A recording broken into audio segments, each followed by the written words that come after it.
music, and like, is there a history in your family at all with music? Yeah, there is a little bit of history. Well, my dad mainly. That's like my main influence. He's what like got me started like with guitar, because he's played like since he was younger than me. So. Did you play in any other bands in high school at all? Or Yeah, what, like what a few kind of bands?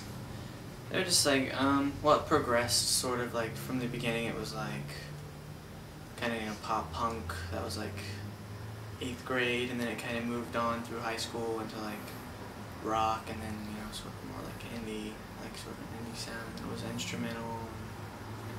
And then everyone kind of like broke up, and I just Went different stuck ways. to my solo. Yeah. What in particular? What drew you to do folk music, acoustic bass music, I guess? I've always had I don't know. I've liked it, I guess. I've always liked folk music and just the aesthetic, the simple sound, I guess, that it has. Most of the reviews I've read liken you to Devendra Banhart quite a bit, and the other people in the freak folk genre, we call it that. Do you consider your music a part of that at all? Well, I guess it's a part of it in some way, because I was influenced by it in some way, but I don't think I would like say that I sound like Devendra Banhart. Is songwriting for you more of a like spiritual thing, or a cleansing type of thing, or more entertaining yourself, I guess, or all of the above? I guess I could say all of the above. Yeah. It's sort of like everything. Yeah. Who recorded the first album with you? Like, how did that come about? The making of the first record? And that was just mainly me. I recorded it on my laptop, just using GarageBand, like a simple recording program that Apple makes. So. Yeah. And then how did Exit Stencil get a hold of you and decide to put the record out? That was actually through a friend of mine, Mary Dean. She gave the like my demo, I guess you could say, to him, because he was affiliated with the label for a while, and he like kind of started everything, and she knew him from working at Caribou. Okay. So they just kind of talked back and forth, and then she gave him my CD, and it kind of got started from there. Did you start playing up in Cleveland right away, or like you played there more than you played down here? Or? Yeah, definitely. What do you think? Do you have any comparison between Cleveland and Columbus audiences, and how they've reacted to your music at all? I guess I couldn't really compare, just because I haven't really played in Columbus, like just like central, like downtown area, Columbus or whatever. I haven't really had any shows, so I don't really know how the people will react. Yeah, so you actually are a really new band to Columbus. I was talking to you about this the other day as well. The lo-fi aspect of your songs, like as they describe them as demos for your first album. Is that more for atmosphere, or is it born out of just necessity of the programs you use and how you record it? Yeah, it's just kind of the sound that you get with the equipment that I'm using. Like, it's not like the best like recording like materials that you can have. So, and like just using a laptop, kind of, it's not professional, but it's still a good sound, I think. Yeah. I mean, it creates like a good, like simple, like lo-fi folk sound, and that's I think sort of the aesthetic I was going for. So. And that's another, like your voice on the record. I mean, that's always an important instrument for an artist that just has a a musician just has a guitar and his voice, but you also layer your voices and make even percussion with your voices.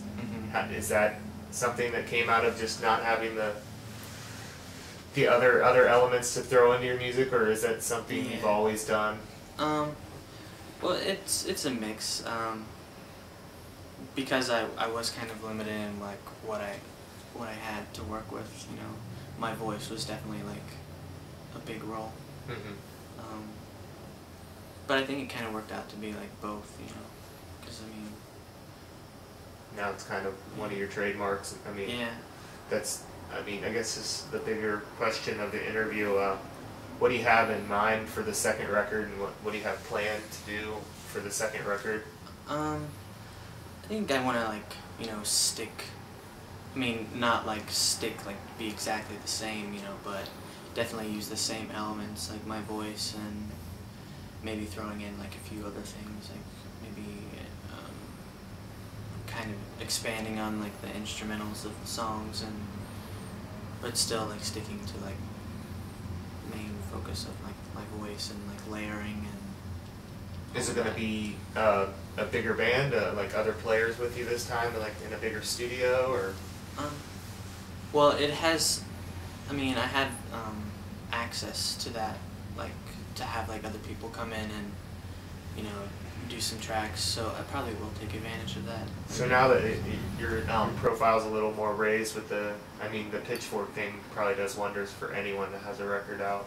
Mm-hmm. Have you seen any bigger offers come around, or Offers. I don't know, people that, hey, come play in New York, or come play in, you know. Yeah. Not really like to me, but I think some contacts have been made like through the label, like in Chicago and possibly Detroit. So, and I think even New York. I'm not really exactly sure like how soon, but I think it's definitely a possibility. But you plan on touring this year? I hope and so. When does the next record come out? I don't know. I don't really have a specific date right now. Have but you started recording it though? Yeah. Yeah. Okay. Yeah, we definitely have like the beginnings started, but it's gonna take a little time, I think, just to get everything sounding the way I want it to sound. And so I guess lastly, since it's going to be the first time a lot of Columbus people in the community get to see you play live, what can they expect in your live show that is different from the recordings? Like, how do you translate your recordings to the stage?